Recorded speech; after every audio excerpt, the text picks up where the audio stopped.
C'est quand on arrive chez soi, on dit oui, mais au fait, tiens, si j'avais dit ça, peut-être que ça aurait influencé, enfin, ça aurait changé le cours des choses.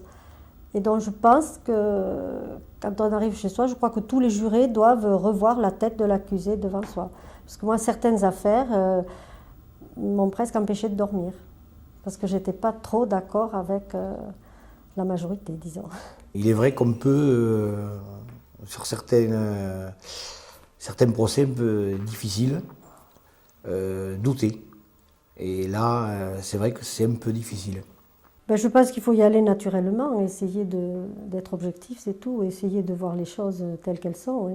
Je crois qu'il ne faut pas chercher de complications dans ces choses-là, on y va. Bon, c'est vrai qu'on a une petite appréhension quand on arrive, mais surtout la première affaire. En une demi-journée de début de session, on connaît le déroulement, la façon dont va se dérouler l'audience, qui intervient, mais après, le jugement que l'on porte sur une affaire est juste, c'est en soi-même que l'on va chercher la façon d'appréhender, de comprendre ce qui se raconte, et donc il n'y a pas besoin d'avoir une expérience particulière dans le domaine de la justice ou d'avoir suivi de longues formations pour être apte à être juré.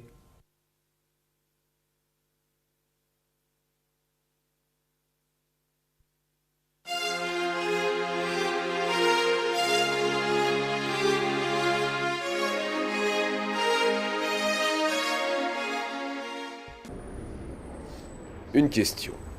Pourquoi, en France, associe-t-on un jury populaire aux magistrats professionnels pour juger les affaires les plus graves, à savoir les crimes, assassinats, meurtres, violences mortelles, viols, vols avec armes, etc.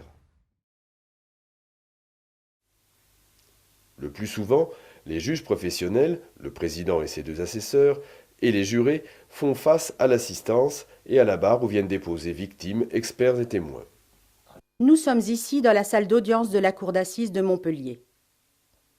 Nous l'utiliserons à titre indicatif pour montrer la place qu'occupent généralement les acteurs du procès, les uns par rapport aux autres, et pour expliquer leurs fonctions. La cour d'assises se compose du président, de ses deux assesseurs et des jurés. Le président dirige les débats. Il interroge l'accusé, fixe l'ordre d'audition des témoins et des experts, décide des suspensions d'audience. Il peut prendre toute mesure utile à la manifestation de la vérité en son honneur et sa conscience. C'est son pouvoir discrétionnaire. Il veille, bien sûr, à ce que les débats se déroulent dans la dignité, l'ordre et la sécurité. Autrement dit, il assure la police de l'audience. Les deux assesseurs assistent le président dans ses fonctions. Ce sont des magistrats professionnels. Comme les jurés, ils n'ont pas accès au dossier de la procédure afin de garantir la nouveauté de leur regard sur l'affaire qui est jugée.